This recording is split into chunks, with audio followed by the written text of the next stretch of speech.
시각적이다. 말은 구술성이 있다. 그래서 입으로 목소리를 통해서 자기의 표현 욕구를 발휘하는 그런 도구다. 근데 글이라고 하는 것은 문학성을 갖고 있죠. 문학성이라고 하는 것은 인위적으로 아름답게 만들려고 하는 것을 말하죠. 그 문학이라고 하는 것 자체는 전부 픽션이잖아요. 허구. 뭔가 만드는 거죠. 인위적으로 만든다는 특성이고, 이 말이라고 하는 것은 입과 마음에서 그냥 자연스럽게 표현되는 것을 말하죠. 그래서 문학성이라고 하는 것은 인위적이라고 하는 의미가 됩니다. 우리가 소설이나 뭐 이런 것은 다 인위적으로 우리가 논리적으로 만드는 것이지 그냥 저절로 나오는 것은 아니죠. 반드시 문학은 노력을 해서 또 인위적으로 꾸며서 논리적으로 뭔가 만들어야 되는 것이 그냥 마음에서 그냥 막 쓰여지는 것은 아니죠. 이런 성격이 있죠. 그래서 이런 상태에서 나온 문화가 이제 구술문화다. 그리고 또 문화. 그래서 자연성과 인위성, 이것이 가장 큰 차이라고 할 수 있겠습니다. 그리고 구술 세계에서 이제 사용되는 것이고, 이것은 문학이라고 하는 세계에서 사용되는 언어다. 그리고 자연 언어고 인공 언어다. 이건 천성적 능력이다. 우리가 내재적으로 이 능력을 가지고 태어난다는 것이죠. 이것은 노력해서 쓰기와 읽기 기술을 익혀야 되죠. 교육을 통해서만 우리는 글을 배우지, 교육 없이 그냥 글이 저절로 습득되는 경우는 없죠. 그러나 말은 천성적인 능력이 있어서 저절로 그냥 자연스럽게 습득되는 것이다. 그래서 이것은 선천적인 능력인데 이거는 후천적으로 노력해서 갖게 되는 하나의 기술이다. 이런 차이를 우리가 볼 수 있겠습니다. 자, 표현 매체에 대해서 한번 말씀드리겠습니다. 자, 표현 매체에 대해서 말씀드리겠습니다. 구술로 하는 말이 모든 커뮤니케이션의 근저이다. 그렇죠? 이것은 뭐 교육이나 다른 노력이 없이도 우리는 이미 누구나 말을 하고 노력 없이도 다 말을 하고 그러면서 커뮤니케이션을 하고 있다는 것이죠. 언어의 기본적인 모습이 바로 말이죠. 바로 소통하고 표현하는 도구죠. 인간은 오감, 촉각, 미각, 후각, 시각, 청각을 이용해서 의사소통한다. 모든 감각을 이용해서 감정, 느낌, 또 자기가 생각한 것을 다 표현한다는 것이 바로 말의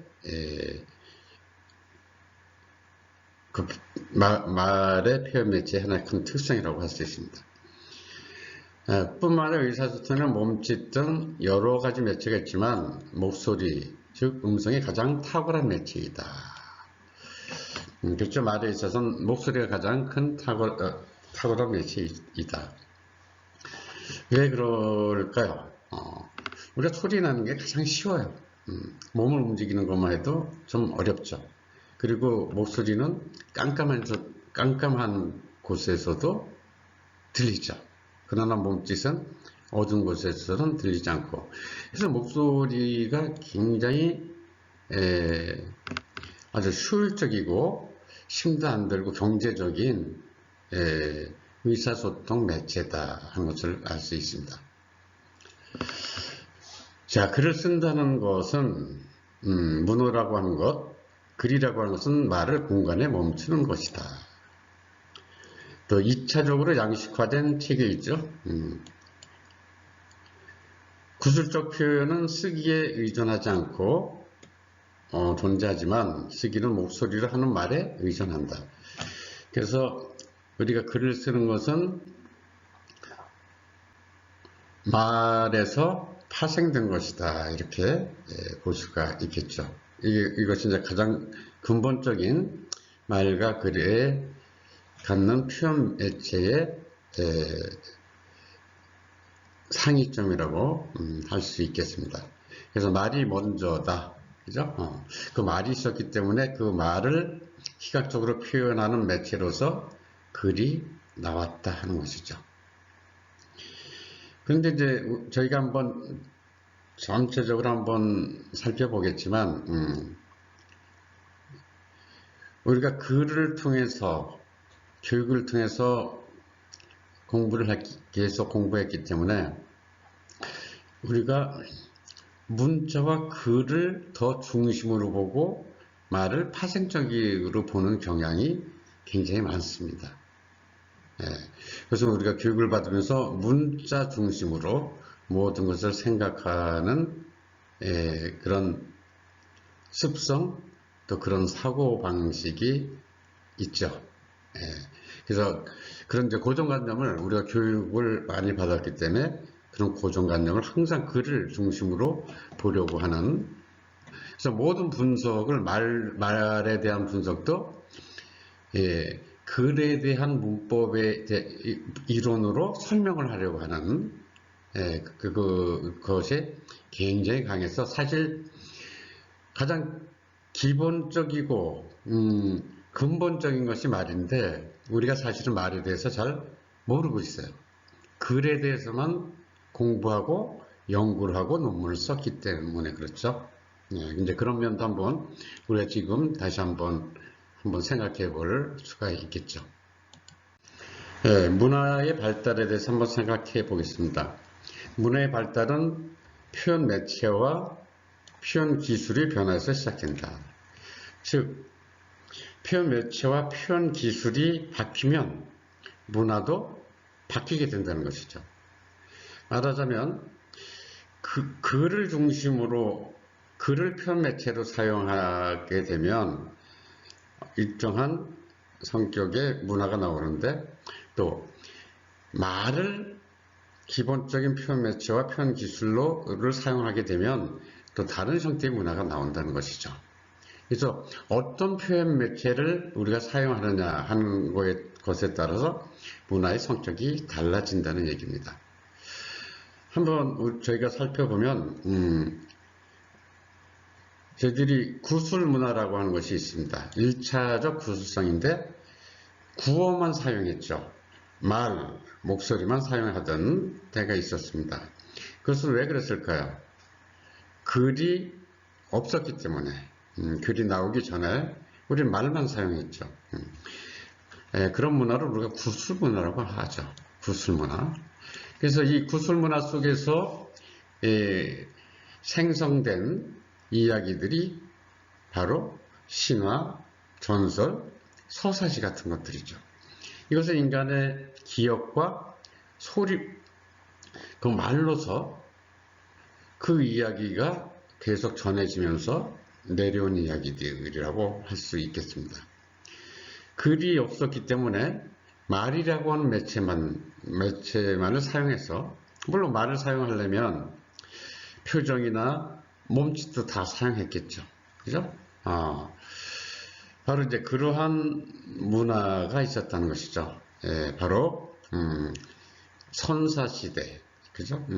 선사시대의 문화를 우리가 볼 수가 있겠죠.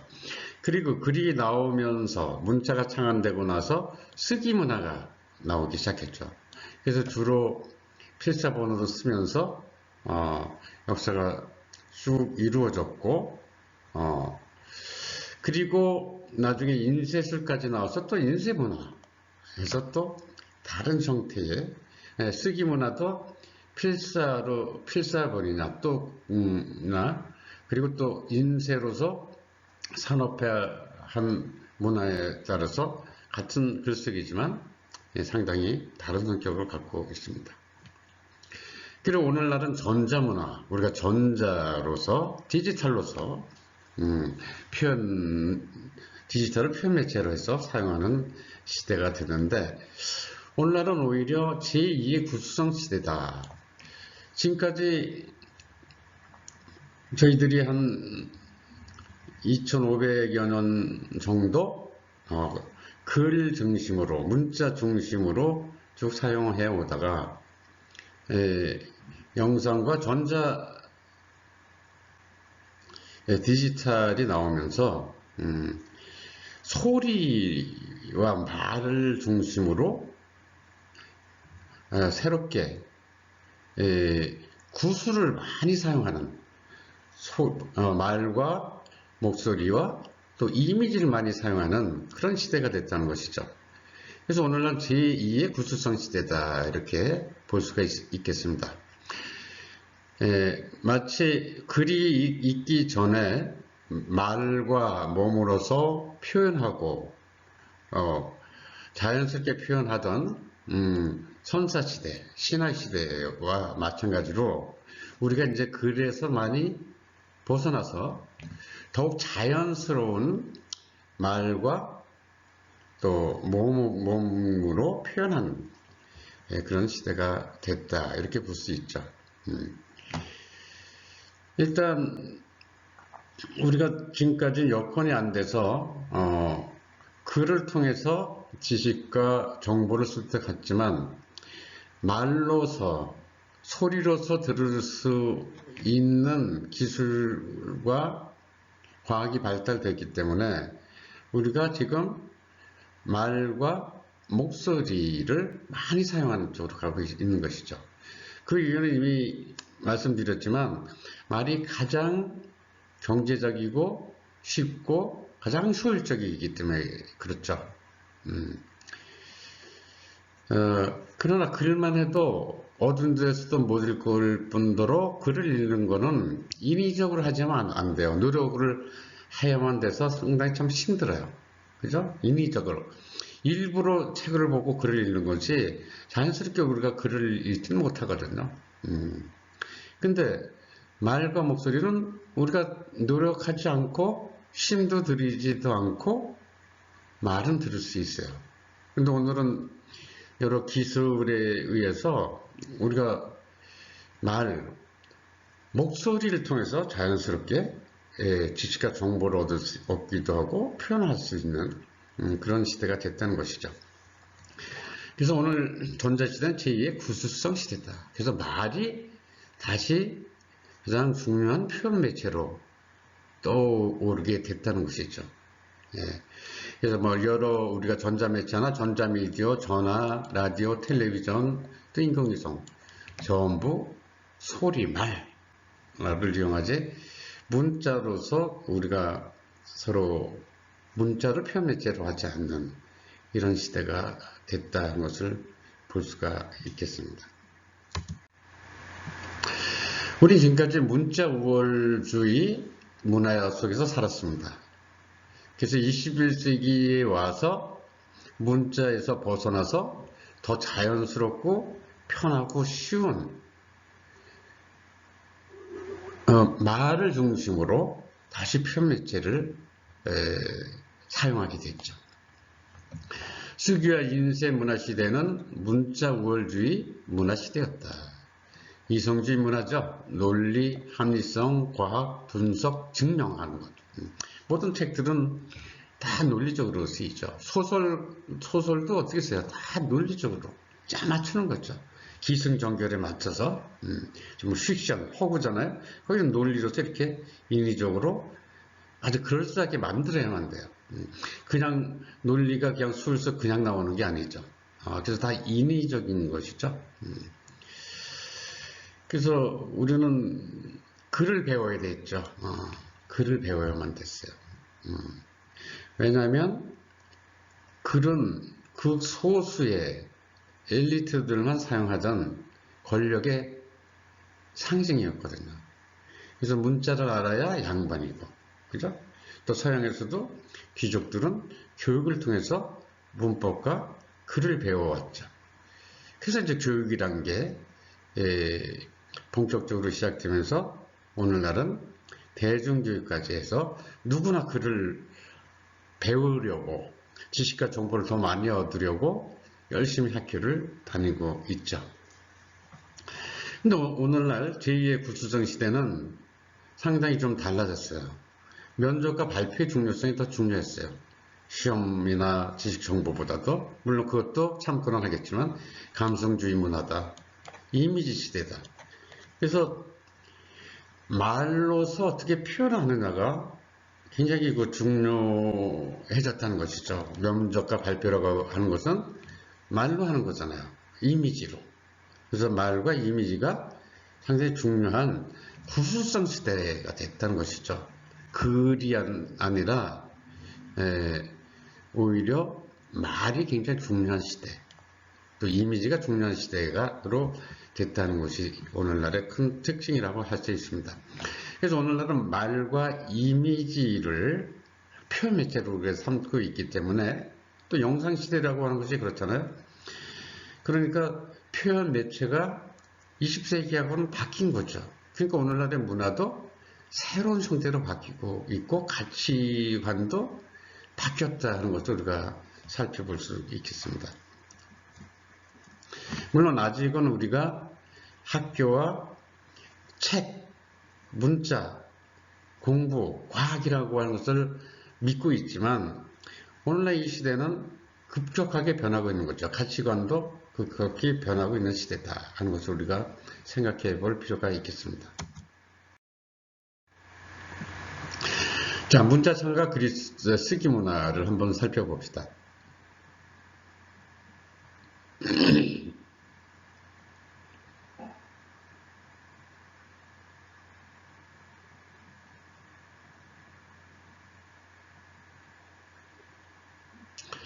자, 문자 창과 쓰기 문화에 대해서 한번 살펴봅시다. 문자가 창안되고 나서 문자를 아는 사람들은 극소수였죠. 대단한 기술이었어요. 문자를 읽고 쓸 수 있는 능력은 최고의 고도의 기술이었죠. 최고의 능력이었고, 그래서 소수의 귀족층들, 지식인들만 글을 읽고 쓸 수 있었죠. 그때 형성된 문화가 고전 문화였죠. 이것은 고급 문화고 상류층, 최상류층들의 문화라고 할 수 있죠. 이때의 문화는 문자가 있고 필사 기술이 발달됐죠. 전부 글을 손으로 써서 남기고 또 그것을 읽고, 그러니까 이 시대에는 책이라고 하는 것도 굉장히 귀했죠.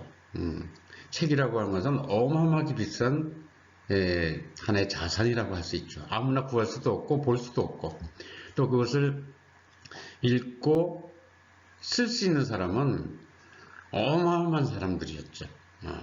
그런 사람들이 귀족이었고 최상류층들이었죠. 바로 이것이 이제 고대 그리스 로마 문화 또 해서, 당시에는 그리스 문법하고 라틴어 문법밖에 없었어요. 서양에서는. 그리고 인도에서는 산스크리트어와 문법, 또 한문, 이것을 이제 고전어라고 그러죠. 고전어.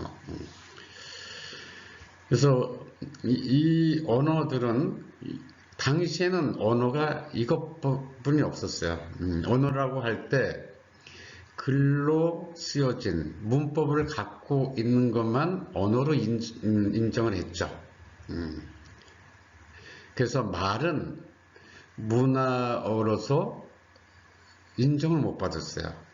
속어라고 해서 누구나 할 수 있는 거니까 천시됐죠. 그래서 이 그리스어, 또 라틴어, 서양에서는 아는 사람은 극소수였고, 이것만이 품이 있고, 그죠? 또 지식과 정보와 과학과 철학을 할 수 있는 유일한 언어였고, 말이라고 하는 것은 아주 하찮은 것으로 봤죠. 그리고 동양에서는 산스크리트 한문밖에 없었다. 물론 말은 당시에도 있었고 지금도 있지만 말이 문화로서 인정을 못 받았다는 것이죠. 아주 소수의 상류 문화층에서는 바로 요 동양에서는 산스크리트와 한문, 서양에서는 그리스어 문법과 라틴어 문법을 통해서 글을 배웠죠. 근데 글을 배우는 사람들은 아주 극소수였다는 것이죠. 그래서 고전 문화는 귀족층과 상류층의 문화인데, 이 문화를 누릴 수 있는 사람은 극소수였고, 이것은 대단히 높은 문화였다는 것이죠. 나머지 사람들은 그를 모르고 문화에 전혀 참여를 하지 못한 이런 시대였다고 할 수가 있겠습니다. 그런데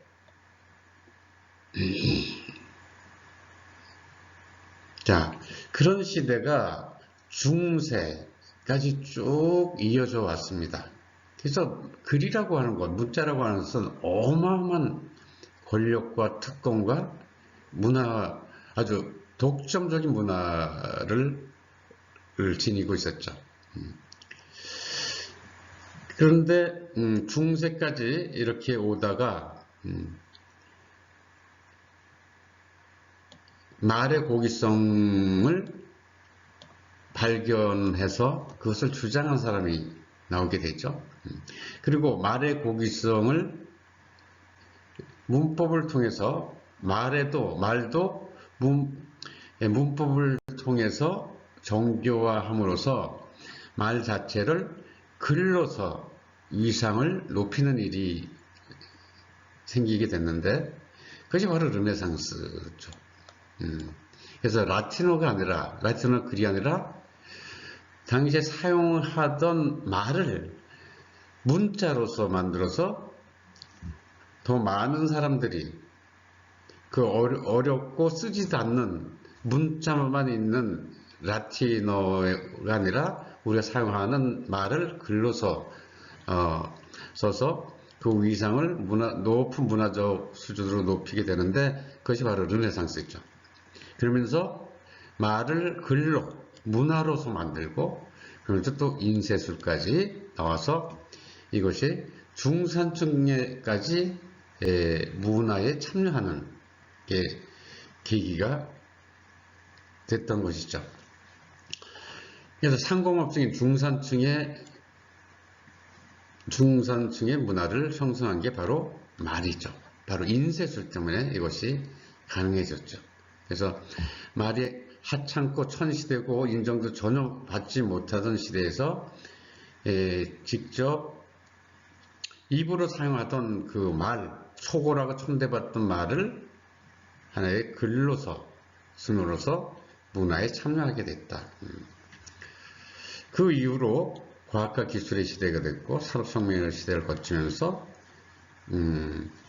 말이 일반화됐다고 볼 수가 있겠습니다.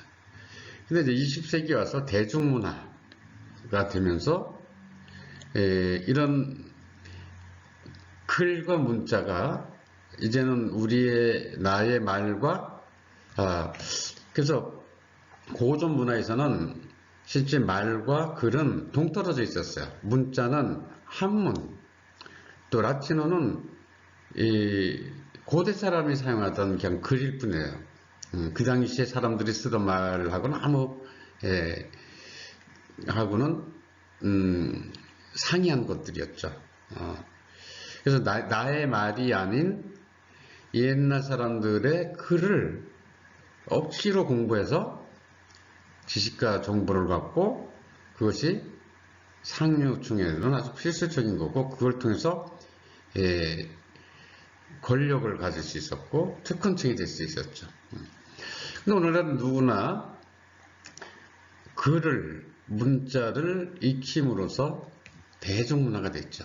그래서 이제는 모든 사람들이, 모든 대중이, 중산층뿐 아니라 모든 대중들이 다 문화에 참여하는 그런 시대가 됐다. 마침 그래서 대중화하는 과정을 거치게 됐고, 문화의 세속화.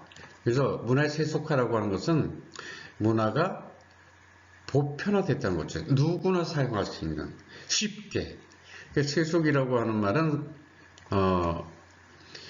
어디에 틀에 딱 갇혀 있는 게 아니라 자유롭게 누구나 사용할 수 있는 것으로 됐다는 것이죠. 우리가 세속화라고 하는 것에 대해서 좀 부정적인 의미를 갖고 있는데, 상류층 입장에서는 이 글이 하층민도 쓰는 아주 천한 것으로 변했다는 의미에서 세속화는 부정적인 의미를 갖는데, 세속화라고 하는 것은 모든 사람이 문화에 참여하고 하층민까지도 그리고 글을 사용해서 문화에 참여할 수 있다는 것을 의미해요. 우리는 이제 보겠지만 세속화라고 하는 것은 굉장히 소통 능력이 굉장히 많아졌다는 것을 의미해요. 또 이제 살펴보겠지만, 그래서 이미지와 디지털을 다 사용하는 이런 시대로 됐다, 이렇게 볼 수가 있겠습니다.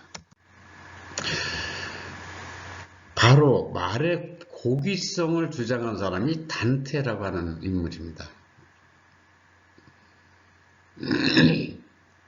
바로 말의 고귀성, 바로 천시받던, 인정도 못 받던 말, 소고로 천시받았던 그 소고, 말이 굉장히 고귀하다고 주장한 사람이 바로 단테라고 하는 인물이에요.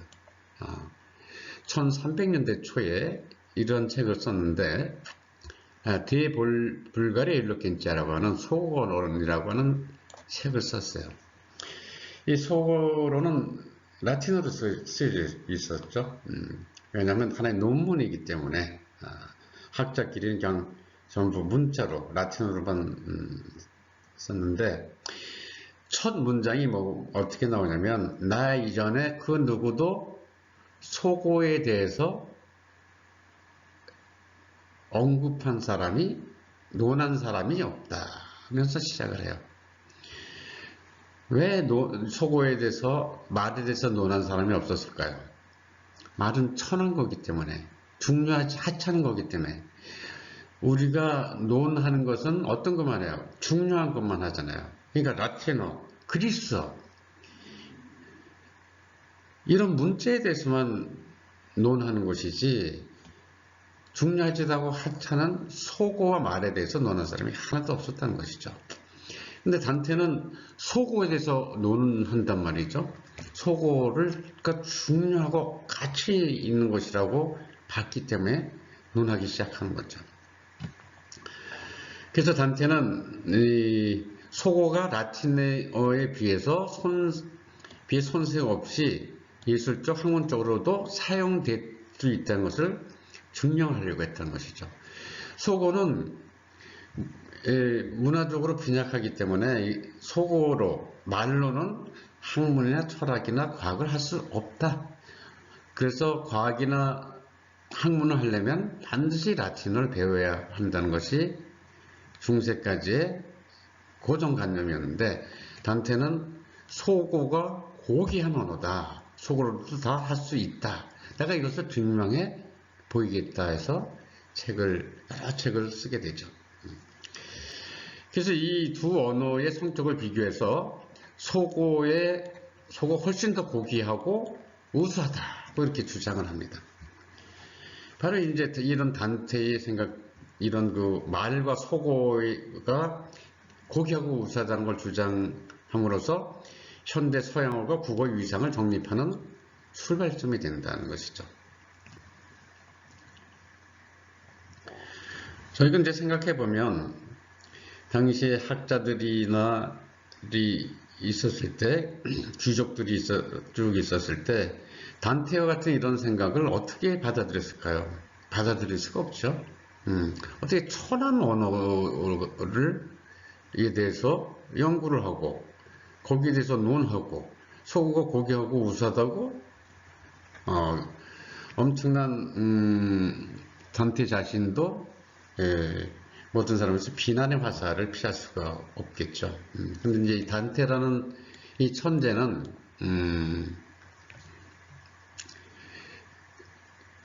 르네상스 200년 전에 태어나서 이미 르네상스를 빛을 준 인물이라고 할 수 있죠. 바로 이 단테의 이러한 주장이 르네상스에 실현되는 거죠. 르네상스라고 하는 것은 죽은 속어를, 천시받던 속어를 국어의 위상으로, 문화어로서 위상을 실현시킨 것을 우리가 르네상스라고 하죠. 그래서 인간이 살고 소가 재생된 시대 문화를 우리가 르네상스 문화라고 합니다. 그래서 단테 소고관에 대해서 살펴봤는데 하나하나 더 살펴보도록 하겠습니다.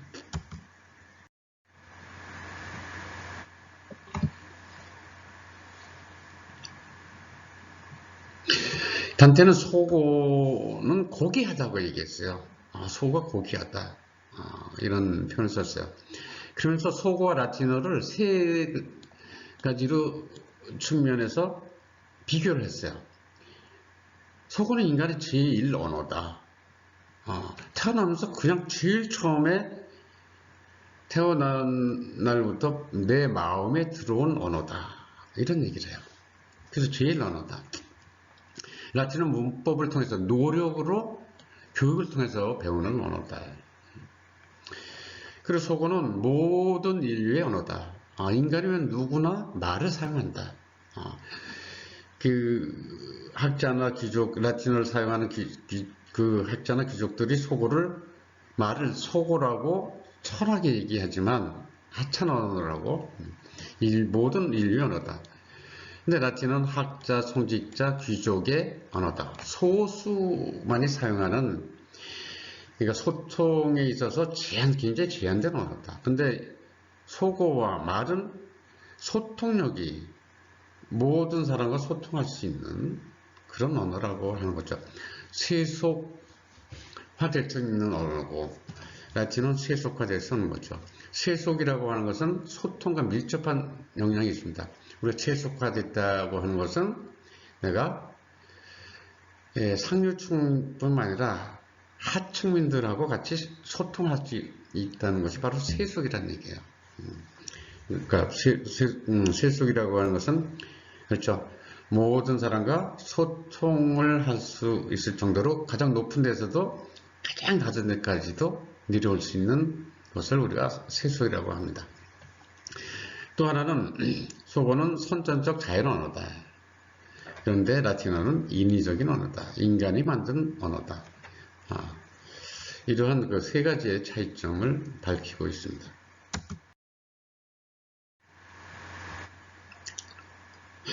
그래서 소고는 하나님이 인간에게만 부여한 신의 선물이다. 언어 능력은 인간의 유일한 특성. 그래서 이런 우리가 말을 배울 수 있는 능력은 하나님이 인간에게 부여한 아주 최고의 선물이라고 하는 것이죠. 그래서 이것은 인간이 만든 문자, 라틴어 그리스보다 훨씬 고귀하고 아주 근본적이라고 하는 것이죠. 그래서 소고에 대한 이런, 즉 오늘날 일반적으로는 말이죠. 말에 대해서 이렇게 정의를 내립니다. 따라서 소고는 라틴보다 훨씬 고귀하고 가치 있고 중요하다는 것이죠.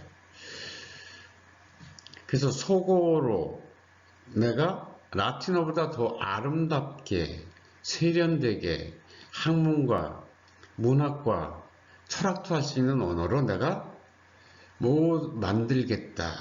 그래서 나는 문학작품으로도 속어로 문학작품을 써서 보여주고 또 속어로 논문도 써서 보여주겠다 하는 것이 바로 그 단테의 생각이었고, 그런 것을 또 실현하던 인물이라고 할 수 있겠습니다. 바로 이 장면이죠. 이 장면을 우리가 보면은 미켈란젤로의 천지작품, 천지창조 중에서 아담의 창조인데, 바로 하나님이 어떻게 돼요? 천사들하고 쭉 가서 아담에게 생기를 쫙 불어넣는 그런 장면이죠.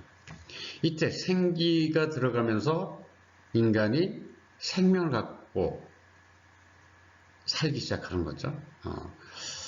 바로 이 생기가 중요한 거죠. 찌리리 하면서 생기를 딱 통해서. 바로 이때 모두 들어가요. 언어 능력도 준 것이죠. 그 하나님의 선물, 언어 능력.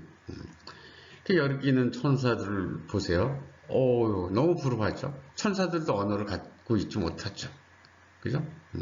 짐승도 동물도 언어 능력을 갖고 있지 못하다. 오로지 인간만이 언어 능력을 갖고 있다.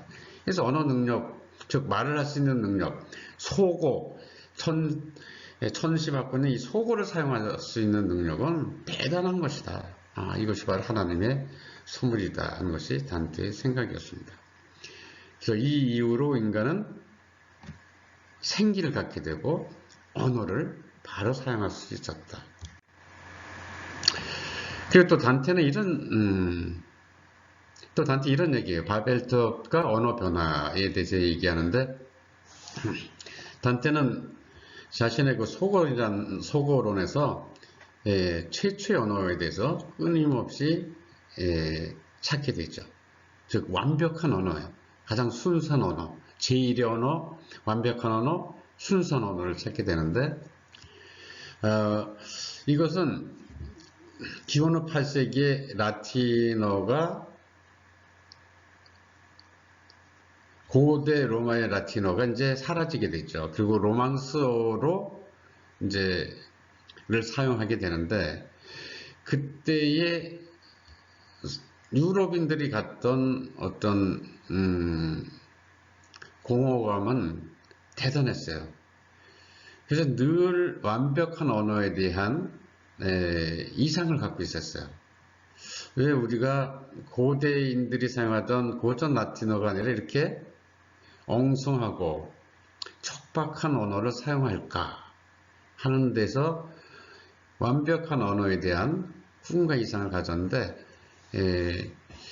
그래서 단테도 이제 그런 가운데서 최초의 언어를 찾게 되죠.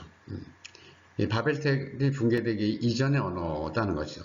그래서 성경에도 바벨탑 이전에는 한 언어, 한 민족만 있었다는 것이죠. 그리고 그 언어는 하나도 변하지 않고 그대로 하나님이 아담에게 준 그 언어가 그대로 보존되고 순수성을 유지하면서 완벽한 언어로 존재했다. 그래서 단테는 참 엄청난 논리로서 그 언어가 무엇인가 하는 것을 구체적으로 찾아요. 이 언어는 고대 히브리어다. 이렇게 단테는 이야기를 하죠. 주장을 합니다. 바로 이것이 완벽하고 순수한 유일한 언어다 하는 것이죠. 그래서 그 언어를 제외하고는 바벨탑의 혼란으로부터 탄생된 타락한 언어다. 전부 타락한 언어다. 순수한 언어에서 다 타락했다. 그래서 단테는 언어 변화라고 하는 거에 대해서 죄에 대한 신의 처벌의 결과로 굉장히 부정적으로 보고 있습니다. 언어가 변화하고 있다는 것은 우리가 죄를 짓고 우리가 벌을 받고 있는 것이다. 그래서 의사소통이 잘 안 되고 의사소통에 오해가 생기는 것은 죄의 유산으로서 유산이다. 이렇게 보는 것이죠. 바로 언어 변화는 죄를 진 것이다. 타락한 것이다. 이렇게 봤습니다. 그래서 이미 우리는 언어는 끊임없이 변하고 있잖아요. 우리 이미 원죄를 갖고 있다. 그래서 원죄를 갖고 있었기 때문에 지식인들이 노력해서 라틴어와 그리스어 문법을 만들었다는 것이죠. 이렇게 하면서 속죄함으로써 원죄를 씻었다. 그래서 라틴어와 그리스어는 유일하게 문법을 학자들에 의해서 갖게 되고 언어가 변하지 않음으로써 속죄를 한 언어다. 이런 주장을 합니다. 자, 그러면서 단테가 주장하고 실현시키고자 하는 것은 무엇일까요?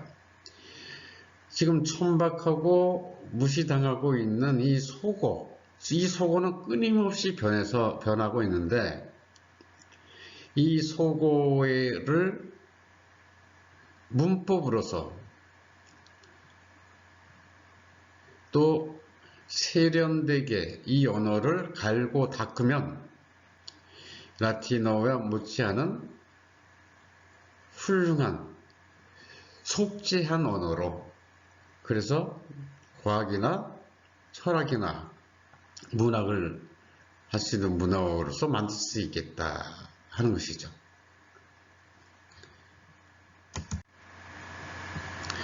자, 오늘 시대를 한번 살펴봅시다. 세계화 시대와 말의 중요성. 오늘날 자, 세계화 시대와 말의 중요성. 전자문화 시대죠. 그래서 전자매체, 전자미디어 발달, 전화 라디오, 그래서 말, 그 목소리, 그죠? 그리고 이미지로서 우리의 가장 핵심적인 표현 매체가 된 시대다 하는 것이죠. 말, 세계어. 그래서 이미 지식 정보화 시대이기 때문에 지식 정보가 정보라고 하는 것은 보편적인 게 됐어요. 그렇게 귀하지 않아요. 그렇게 큰 가치가 없어요. 지식과 정보가 공급이 적을 때는 지식 정보의 가치가 엄청 컸는데, 지금 공급이 많아서 지식 정보의 가치는 크게 없어요. 지식 정보를 위해서 우리가 책을 많이 읽은 거죠. 사실은 책 속에서만 그 지식이 있었고 책도 귀했었으니까. 근데 오늘날은 말, 이것을 우리가 극복했다는 것이죠. 지식 정보는 우리가 극복을 한 상태에서 말을 이제 자유롭게 사용할 수 있게 됐다. 그리고 지식과 정보도 말로서 쉽게 얻을 수 있는 시대가 됐다. 그래서 오늘 세계어라고 하는 말을 쓰죠. 월드 랭귀지. 스피킹이 상당히 중요하죠. 말하는 것이 중요하지, 책을 읽고 쓰는 것이 그렇게 과거에 비해서 그 중요성이 상당히 낮아졌다, 이렇게 볼 수가 있겠습니다. 오늘은 문화 시대죠. 그래서 감성 시대에서 웰빙 문화, 또 요가, 혁명의 시대인데, 바로 이 시대에는 그렇죠, 표현, 자기의 감성을 자꾸 표현하는, 무엇으로? 목소리로, 말로, 이미지로 그 표현한 시대다 하는 것이죠. 어떻게 보면, 그래서 문화시대, 우리가 말로, 목소리로, 몸으로 표현한다는 것은 자연스러운 것이죠. 그냥 하는 것이죠. 그 능력은 우리 선정적으로 갖고 태어난 것이죠. 그래서 문화시대라고 하는 것이죠. 우리가 글과 문자를 사용하던 시대는 인위적인 문법을 통해서 노력해서 배운 하나의 문명의 시대라고 할 수 있죠. 시스템, 체계, 노력해서 어떤 체계와 구조를 만드는 것, 문명의 시대라고 할 수 있는데, 오늘날의 표현 매체는 자연스러운 표현 매체고, 그래서 우리가 우리의 모든 감정이나 욕구를 표현하는, 의사소통하는 문화의 시대가 됐다, 이렇게 볼 수가 있겠습니다. 문화 발달과 침해에 대해서 잠깐, 문화 발달과 침해에 대해서 한번 잠깐 살펴보면, 문자가 나오고 나서 인간은 침해증을 갖게 됐어요. 그래서 문자가 없을 때는 어마어마한 이야기를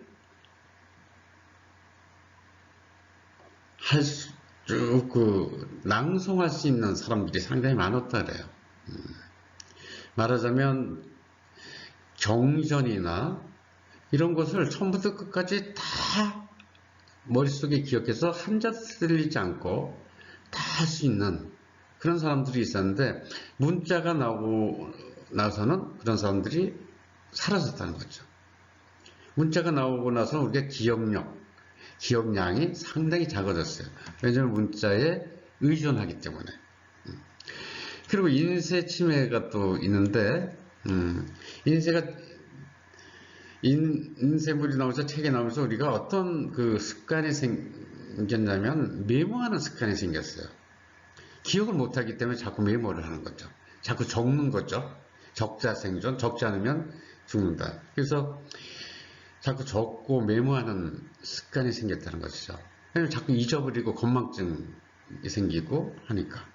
이것도 인쇄물 때문에 생긴 거라고 할 수 있겠죠. 글자가 있기 전에 사람이 건망증이나 잊어버린 게 없었어요. 뇌 속에 다 기억을 했죠.